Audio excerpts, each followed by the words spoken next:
পদ্মজা সহজভাবে জবাব দিয়েছিল। চুলার কাছে গিয়েছিলাম, চুলার লাকড়ির আগায় পা লাগছিল। কথাটা পদ্মজা সাজিয়ে রেখেছিল, সাথে অনেক যুক্তি, তাই মিথ্যে বলতে একটুও কাঁপেনি। পুরো ঘটনাটা পদ্মজার বুকে তাজা হয়ে আছে।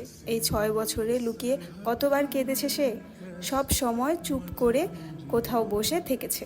হেমলতা মেয়ের নিষ্ঠুপতা দেখে মাথা ঘামাননি, কারণ পদ্মজা ছোট থেকেই চুপচাপ ছিল। কিন্তু আজ হেমলতার খুব আফসোস হচ্ছে, নিজেকে অপরাধী মনে হচ্ছে। তিনি ভেবেছিলেন তার 3টা মেয়েই তার কাছে খোলা বইয়ের মতো, চাইলেই পড়া যায়, বিশেষ করে পদ্মজাকে। বাড়ির পিছনের নদীর বুক দিয়ে তরতর করে যাওয়া স্বচ্ছ টলতলে পানির মতো মনে হতো, যার জীবনে অস্বচ্ছ বলতে কিছুই নেই, সবই সাদামাটা, সহজ সরল। অথচ পদ্মজার জীবনের কত বড় দাগ জলজল করে জ্বলছে, কত বড় ঘটনা লুকিয়েছিল। মেয়েরা কথা লুকিয়ে রাখার সীমাহীন ক্ষমতা নিয়ে জন্মায়। কথাটি নিজের মেয়ের ক্ষেত্রে মাথায় আসেননি। পদ্মজা শান্ত হলে হেমলতা বলেন, পাটা দেখি। পদ্মজা পা বিছানায় তুলল। হেমলতা পদ্মজার পা কোলে নিয়ে পোড়া দাগটা দেখেন মনোযোগ দিয়ে। রক্ত টকবক করে উঠে, রন্ধ্রে রন্ধ্রে হিংস্রতা যেন লুটিপুটি খাচ্ছে। এই পোড়া দাগ হানিফের রক্ত দিয়ে মুছবো। কথাটি কত সহজ করে বলেছেন হেমলতা, তবুও পদ্মজা কেঁপে উঠল। কি যেন ছিল কথাটিতে। শরীরের পশম দাঁড়িয়ে পড়ে। হেমলতা বারান্দার রুম ছেড়ে বড় ঘরে ঢুকেন। মিনিট কয়েক পর রামদা ছুরি হাতে নিয়ে উঠোনে যান। উঠোনের এক পাশে শক্ত পাথর আছে, ছুরিটা পাথরে ঘষতে থাকলেন সাবধানে।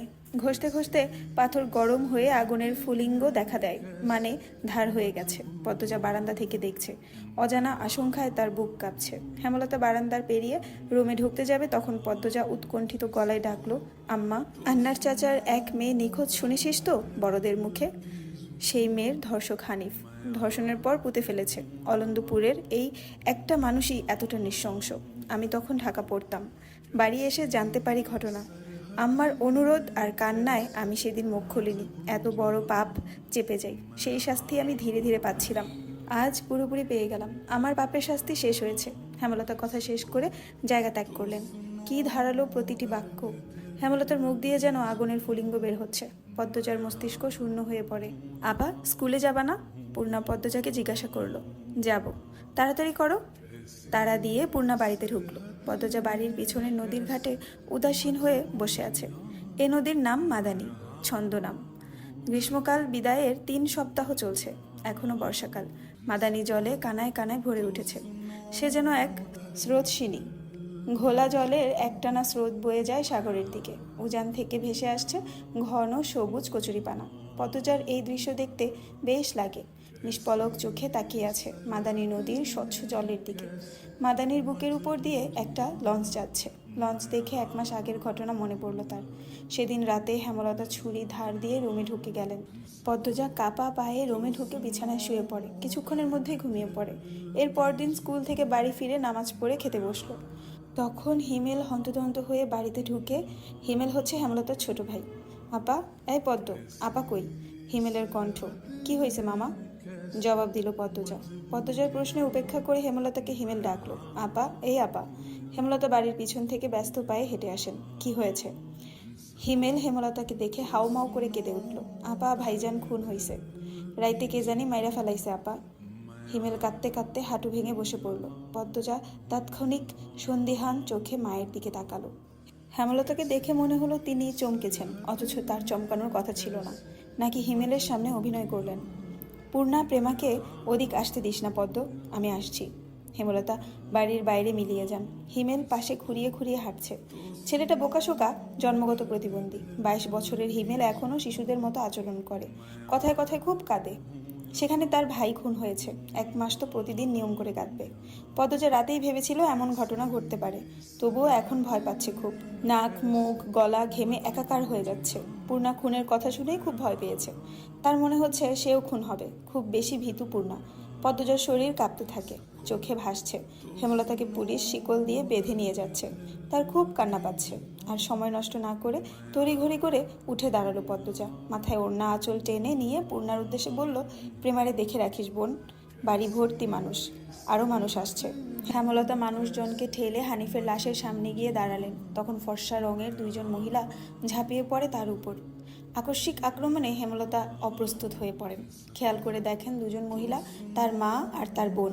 তারা হাউমাউ করে কাঁদছে, কিন্তু হেমলতার কোনো কান্না পাচ্ছে না। ব্যাপারটা লোকচক্ষু ঠেকছে না। একটু কি কান্নার অভিনয় করা উচিত? হানিফের মৃতদেহ দেখে মনে হচ্ছে কেউ ইচ্ছে মতো কুপিয়েছে। হেমলতার তা দেখে শান্তি লাগছে। এমন শান্তি অনেক দিন পাওয়া হয়নি। পদ্মজা সেখানে উপস্থিত হয়। হেমলতার নজরে পড়ে। ভীতু চোখে মায়ের চোখের দিকে তাকালো পদ্মজা। হেমলতা ভ্রু কুঞ্চিত করে আবার স্বাভাবিক করে নেন। পদ্মজা চোখ ঘুরিয়ে দেখছে পুলিশ এসেছে নাকি। চারদিক এত মানুষ। পদ্মজাকে এদিক ওদিক উকি দিতে দেখে হেমলতা এগিয়ে আসেন। চোখ মুখ শক্ত করে পদ্মজার মুখ ঘুরে দেন।